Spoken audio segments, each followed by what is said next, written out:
Okay, hello and good evening, everybody. Good evening. I know last month was Black History Month, and I know we did small vignettes on Black explorers. However, because we're being, or I was being videotaped and we were pressed for time, I couldn't give you guys a thorough history of these particular explorers. And so I will try to cover each one of them in this one session that I covered over several weeks because there are some important facts about these people that was was left out. I just say it like that. And the very last group of men that I talked about, which should have been the very first group of men that I should have talked about, was called the Nino brothers. Now, and the reason they are important is because these are the men, black men, who actually came to the Caribbean with Columbus. And they were the very first black men to actually come to the Americas along with their white counterparts. But what was left out is that these black men were not slaves, they were free men. They had been living in Spain for a long time, and they had a black mother and a white Spanish father. And that is the reason why they was able to be free men. And that's the reason why they were able to do things like uh, one of those brothers. I don't know if anybody remember. I know the older people remember when we had one of Columbus's ships moored downtown on the riverfront across on the arch. Do anybody remember that? You remember that? I remember that. I remember going, taking a tour of the Santa Maria. It's the name of the ship, and it was downtown. That was in the 70s, in 60s. It was downtown, moored across from the arch. But that particular ship was actually owned by one of those black men. It wasn't owned by Spain and it wasn't owned by Columbus. To be honest about it, Columbus owned no ships. Every ship that sailed with him were ships commissioned by Spain to help him on his voyage. But the Nino family had a line of marine experts. They were seafaring people, they were ship owners, and they crossed the Atlantic on more than one exploration, more than just with Columbus. These guys, Pedro Alonso Nino, being a great navigator that he was, and his brothers, Juan Nino, sailed up and down the coast of Africa without Columbus, without any European. They were real sailors. And just for the record, the brothers was named Pedro Alonso, Francisco Alonso, I'm sorry, Francisco Nino, and Juan Nino. And they were born in Spain and they was born free people. So, and their family were into shipbuilding and their family were into sailing. And so when the voyage of 1492 came about, Columbus was looking for sailors. He was looking for men to help him on his voyage. And so these guys was ripe for the picking because they had the knowledge, the wherewithal, and one of them even owned one of the ships. So we can't forget the contributions that was made by black people in some of America's or the world's most historic events. Although Columbus's voyage and Columbus, by today's standards, not very popular anymore, you know. people like to associate Columbus with the decimation of the Native American population. But as African Americans, we need to understand that at that time, Columbus wasn't in this by himself. There were other men, there were countries, and he opened the door to exploration into this way, actually into the Caribbean, North America, and South America. He opened the door. But when he was opening that door, he opened that door with black men along on the voyage.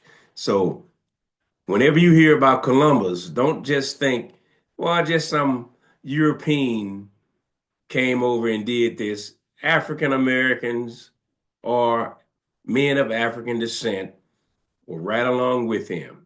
To be perfectly honest with you, the one of the Nino brothers, who was the navigator on one of the ships, was the very first man, period, to actually see land from the sea as they approached Hispaniola, or we call it the Dominican Republic with Haiti. But before it became two countries, it was just Hispaniola, and that was the first place they landed. They never landed in the continental United States where we are today, or anything south than that. But they give credit to being the discovery of the Americans. And those things have been kept very quiet. One of the brothers sailed West African coast by himself. He took his ship and he soloed around the African continent. Then he soloed from Spain back to the Americas by himself. So the reason I wanted to highlight some of the actions of these young men is that these guys were more experienced sailors than Columbus. But because they were black, Columbus was the one who will get the credit because he was the one who was commissioned by the Queen of Spain, Isabella, to take the voyage. It's like you can have a very experienced crew, but only one man can be the leader, and he was the leader. Now, that's what I want to relay to you about the Nino brothers, because I didn't get a chance to say how these guys owned ships and how these guys actually were a family of shipbuilders and sailors who were free men, who were not slaves, who came willingly, who got paid for this voyage. Now, their contributions should not go unnoticed, should not go untalked about. I'm going to switch pages and I'm going to jump to this next Black explorer, Esteban. We talked about Esteban because Esteban was the first Black man to actually explore North America. Okay, he wasn't on any ship that landed in the Caribbean. He was on a ship that landed in Florida. And he too was with the Spanish people, because the Spaniards came to this continent more often than anyone else. I know you heard the term conquistadors. And all that means is they were just conquerors. And they came looking for gold. They were always looking for gold. They didn't come here, as many people think, to kill the Indian and to take the land. That was not their mission. Their mission was here to come for natural resources. And I know you hear that term a lot now. People are always looking for the natural resources of some other country to better their own land and their own economies and their own governments. But now Esteban, he was born in North Africa. He was a Muslim black man who spoke Arabic. He was an Arabic black man, you know, and he came on this expedition with this Spaniard named Navarrete. His contribution was simple. When they landed in Florida, they decided to take I would call it a field trip. They were going to walk across the American continent and try to interact with the native people. And he did that. He did it so often until him and his men got lost in the interior of the country. They got lost. I mean, they had never been here before, so they got lost. And in this being getting lost, they got captured by a bunch of Native Americans. And when they captured them, they were about to kill the white men, but they were so uh, I'm trying to think of a word. I just say they were so in shock of this black man being with them because they had never seen a man that color before. And so they interacted with this black man and they gave him respect. And that respect rubbed off of him onto those white men that was with him. And so they didn't kill anybody. Actually, they began to respect these people. Esteban learned something because they lived with them for a while. Because, when you lost and you with a group of people, you may as well stay with those people for a while until you can get your bearings straight and decide on which way you're going to go. So he stayed with these people for a while. He learned some of their languages and he became a respected person by these particular Native Americans. But he did have some things that caused him to have some problems. He was just like his Spanish uh, compatriots. They were looking for gold. And they were told, the Native Americans, every time they would come to a Native American village, friendly village, they would always ask them about, have you heard of this seven cities of Chabola? All that means is, have you heard of the seven cities of gold? Or you heard this in plenty of movies, Searching for El Dorado. That is the seven cities of gold. Native Americans had devised a very good plan. Every time a white man came to them and said, do you have the gold? They would always say, the next tribe. They would always say, the next tribe. So they went on this search for this golden city because they want to steal the gold. And they, during his travels looking for this gold that he never could find, he ended up traveling all over the place. He ended up going from Florida to Mexico to he even traveled as far as on foot now. Just remember now, this man is walking, this man is walking around on foot. He traveled from Florida to Mexico to California, the areas that those places didn't really exist at the time. Now I'm using the nowadays names for those areas, okay? But those were the areas he went to. He went across the American West, back and forth, looking for gold, and he never found it. And then finally, he hooked up with this particular uh, expedition, still searching for gold. And this time, when they went into the village to ask about gold, they didn't tell them it was over the next hill at the next village. They massacred the Native Americans, massacred him and his fellow travelers. And that's how he lost his life. Because, his escapades preceded him. people have to stop thinking of Native Americans as being savages, have to think of them as being kindred people to each other. And the word had gotten around that these people that didn't look like us was walking around looking for gold. And that was his undoing. He was killed by a tribe of Native Americans called the Zuni people in 1539. And him and his whole expedition while they was looking for gold.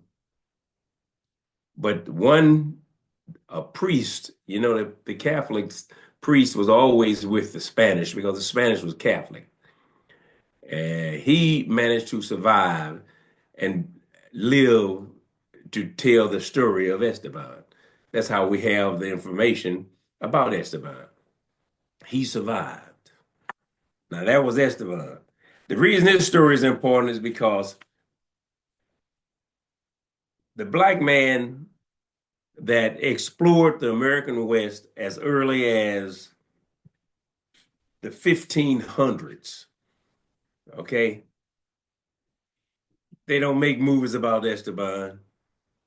You don't hear anyone talking about him. You have to do your own research and look him up to find out about him.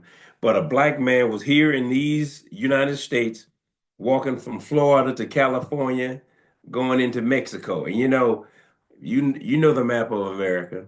From Florida to California, that's one coast to the next coast. That's not something that you can do in a couple of days. That takes a while. And he did it. And he was black. And we need to know that. It's important just as part of our history. Those are the things that I didn't get to mention about him last month. Now, this is the most interesting character. I first off, this explorer is Jim Beckworth.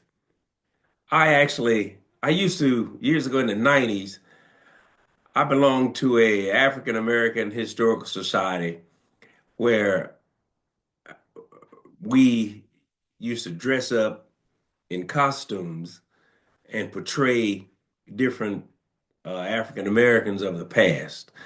And I dressed up like Jim Beckworth, and I was down at the old courthouse, I think it was, and I portrayed him. This guy's very interesting because although he was born into slavery, he got his freedom. He left home and he came to St. Louis. And when he came to St. Louis as a youngster, and when I say a young man, he came to St. Louis it was really a teenager. And somehow he got hooked up with fur trappers. Did you guys know that St. Louis used to be one of the biggest fur trapping trading towns in the country? Do you remember down on that Pine? I think it's Pine. There used to be the fur company. It used to be a big building downtown. That was the fur trading company. And they used to have a trading post down there earlier. But anyway, he got hooked up with these fur companies, and they would always go out into the wilderness. And see, when he was here, St. Louis was a small place. And all you had to do is go to St. Charles and you was in the wilderness. If you want to cross the Missouri River to St. Charles from St. Louis, you were in the wilderness. It was nothing but wilderness from that point all the way to the end of America's borders. Anyway, he got himself hooked up with these guys, and he got captured too by Native Americans. And for some reason, Native Americans seem to be,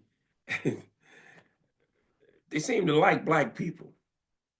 They seem to have this thing about the color of our skin being different than theirs, and they were just in awe of that. They was very interested in that. First, they tried to wash it off of him, tried to rub it off of him and all of that. And when they found out that they couldn't do that, they started showering this guy with gifts and honors, and he became something of a folk hero because of their superstition. They always thought that if a man was black, that it was a good omen from God that they had sent the black man to help them. Anyway, he helped them fight some of their battles. He did hand-to-hand combat with one of their enemies, and they gave him a not a flattering name, but to us, but to him, I'm sure it was back in the day, called himself the Bloody Arm because he used his bare hands to kill a fighter. He created all sorts of trading posts along the way with Native Americans where he could trade back and forth with these people. And he was becoming a very wealthy man because he became friendly with the Native Americans. He got so friendly they made him a chief. And I don't know why it's always these guys, when they write their stories, they always end up marrying the chief's daughter. They never marry just a regular girl that in the tribe. She's always got to be a princess. But anyway, he said he married the chief's daughter. He spent a whole bunch of time with these people, and he even tells one story where he was with one village, and the village had been under attack by the U.S. for a long time, by the military, and that he was with them, and he was like acting as the go-between between the Native Americans and the U.S. Army. And the Army sent him to those people to tell them that if they didn't surrender, they was going to kill them. So he went and he told the people that the Army is going to come and march on your camp. And if you don't surrender, they're going to kill everybody here, every man, woman, and child. And then the Native American told him, you go tell them that today is a good day to die. And he left, and the Army came and killed all those people. He did not die because he didn't fight. He just left and went his own way. But what make him important is that being a black trapper and a black mountain man, he discovered the paths to California across the Sierra Nevada mountain range. Because in his travels, he had traveled that route before, and wagon trains at that time was the way people traveled. And wagon trains had to take months to go on the Oregon Trail or the Santa Fe Trail or the California Trail. And he discovered a shortcut through the mountains. And he improved that trail, him and his men, and that made it easier for them to get there. He also was instrumental in developing the city of what's the name of the city now? I got it here. Pueblo, Colorado. Yeah, he was one of the founders of Pueblo, Colorado. And he also ended up, when he got to be a senior and an old man, he opened up a hotel in California, and he sat there. He could not read and he could not write, but he dictated his memoir to a New York City publisher. And they wrote a book called The Life and Adventures of James P. Beckwourth, mountaineer, scout, and pioneer, and chief of the Crow Nation of Indians. Now, this explorer, if you think about it, would you ever think that a black man would be one of the founders of Pueblo, Colorado? Did you think that they still have a highway that goes through the Sierra Nevada mountains that's called the Beckwourth Pass? It's still there. It's still there. And these are things that we didn't know. We were more important to this country after slavery than we think, and even during slavery than we think. We did more things than just pick cotton, bale hay, and say yazoo balls. We did important things. And I had talked about Matthew Henson. And the only thing I really want to tell you about Matthew Henson that you don't already know or that I didn't tell you is that Matthew Henson, after he was the first man to get to the North Pole,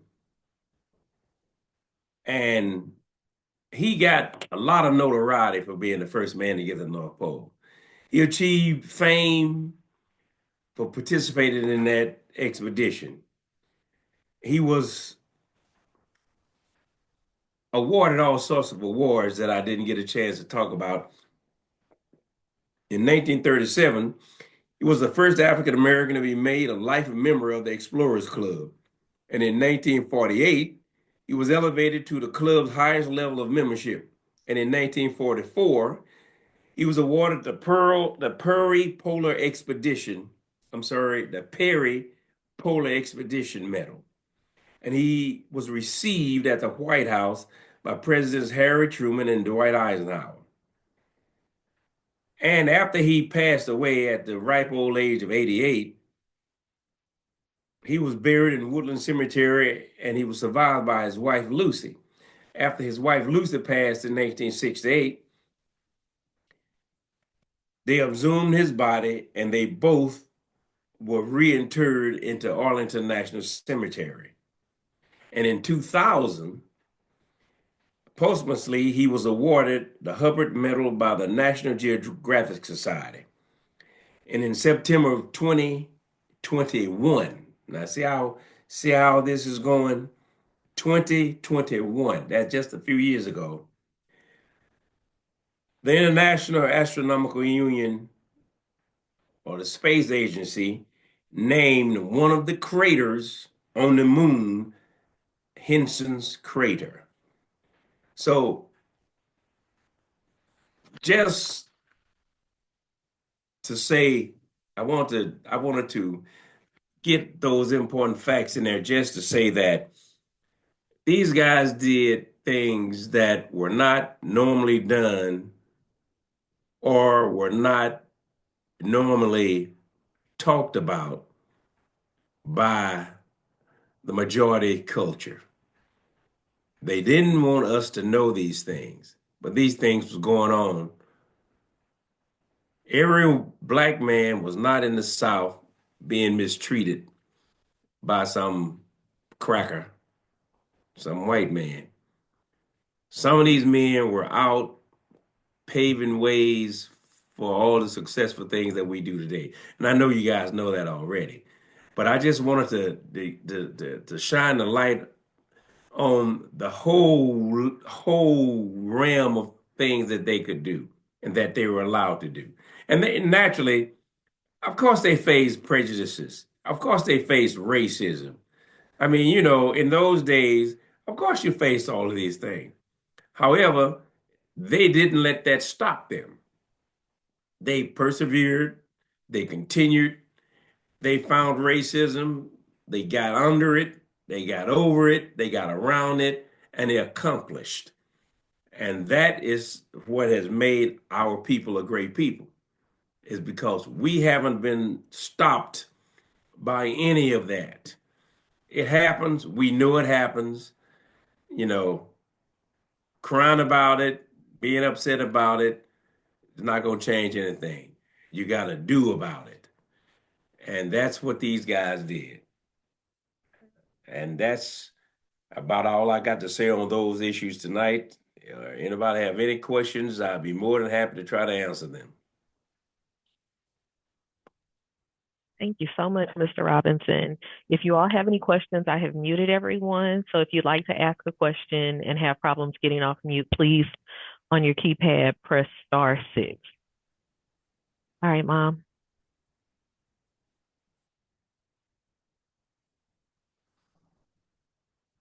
Mom, your hand is up. You can answer your question, or you can ask your question. I was trying to find the *6, daughter. Can you hear me? Yes, I hear you. Okay.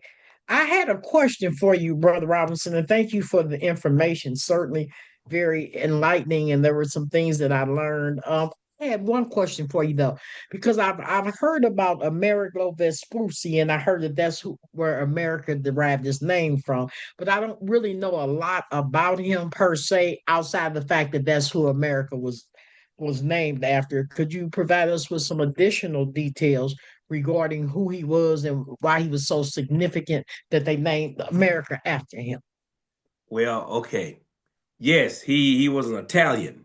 He was an Italian explorer, and he is actually the person that they credit with discovering the continental United States. Okay, but he was really of no significance until after the Revolutionary War, when the so-called founding fathers wanted to name this country the United States of America. This was never really, I mean, I know whenever you hear this all the time, that it was America. America used to be this, America used to be that. No, America, it was no such thing as America before 1776. It was just English colonies, the 13 English colonies, and each was called by the states that you hear now. But when they defeated England, they wanted to do away with all of the English people who came here first. So instead of giving credit to John Smith or Europeans from England who came here, as pilgrims on the Mayflower and all, they decided we are going to give the credit to uh, Amerigo Vespucci. And that's how you got the name America. That's how they came up with the United States of America. Because by saying America, they're saying they're giving Vespucci credit for discovering America. That's how they did it. They didn't want to have anything to do with England. They didn't even want to have anything to do with Columbus. They didn't want to have anything to do with Europe. That Columbus Day stuff, that stuff all came, years and years and years later. They never they never celebrate nothing about no Columbus for quite a while. They didn't want to have anything to do with that. And they did that on purpose because they wanted to discredit everything that Europe had done because they had taken control, and we started a new nation, and we want to shake European dust off of us. And that's the reason. Thank you for the clarity. No problem.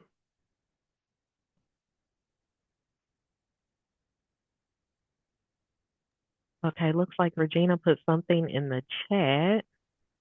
Said Taraji Henson was related to Matthew Henson. Matthew was the half brother of her great great grandfather, Joseph Henson.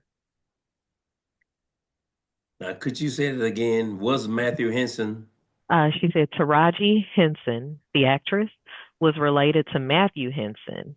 Matthew was the half brother of her great great grandfather, Joseph Henson. Okay, well, she just told me something. Because I had no idea who his relatives were. Mm-hmm.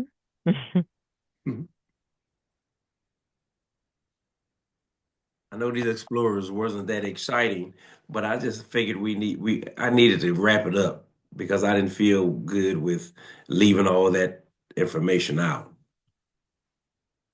No, and I think it is great information, and I do definitely think it is exciting to understand, how we got to where we are today. So I thank you for the time and effort you put into the research and outlining that because I mean, I came through grade school in the 80s, and a lot of what we heard was about Christopher Columbus and Lewis and Clark and things like that. But to hear about the significance of the Black explorers beyond just, we were slaves is so important to me, and I'm appreciative of that. So thank you.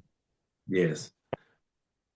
And you know, not to stay here in much longer, but that is one of the main reasons I like teaching history. I like reading history, studying history, and talking about history because I really want black people to realize, the black people that I can come in contact with and I can talk to realize that it's much more to us than our slave experience. And see, that's all we seem to uh, dwell on is our slave experience. It's much more to us than that. We have been freed from slavery for over 150 some years. We had to have been doing something since then and now. And it wasn't just, it wasn't just, well, we didn't do nothing but be slaves and once we got free, we was having a good time. No, no, that's not the way it was. And that's not the way it is now. But anyway, any more questions? Yep, Regina. Brother Lee, I was just so amazed at James Beckworth, where he discovered the Beckworth Pass, the lowest path through the Sierra Nevada. Yes. That, I mean, and that's even now, you go to places and you see different things and you don't have any idea that a brother or of any kind has done anything, because a lot of people didn't get credit for what they had done. And that was amazing to me. So I'm so thankful for what you have given us tonight. Oh yeah. I even saw a movie once about mountain men and explorers, and they had a white man playing Beckworth. And I just laughed because I was like, my God, they just can't it just can't. Now the movie was old, it wasn't from it was something made in the 50s or 60s, but they can't give credit for what credit is due. But yes, that was we don't think about it now because we got cars, airplanes, trains, and boats. But back in the days when horses had to pull wagons on long trails, and it took 6 months, 3 to 6 months, to get from St. Louis, St. Joe, Missouri, to California. And if you was going to go to California, you would have to leave right now to get there before winter. And you needed trails that was shorter to make the trip not as long, and that was what that Beckworth Pass did. People was trying to get to the gold mines, the gold fields in California, and people was leaving in droves because see, California was the promised land. Like in the 1850s and 1860s, California was the promised land. Not for no LA. They was going there to dig gold. Right. So everybody was trying to get out there and they needed a way. And you needed a shortcut. And because he was a mountain man, he was always traveling all over the place. He just happened to find this trail and he marked it as he went through it. He marked it. Now that was intelligence right there to mark the trail. So when I come back, I know the way I went, and now I can get people to go that way. I don't think he made any money out of it, but at least he blazed the trail.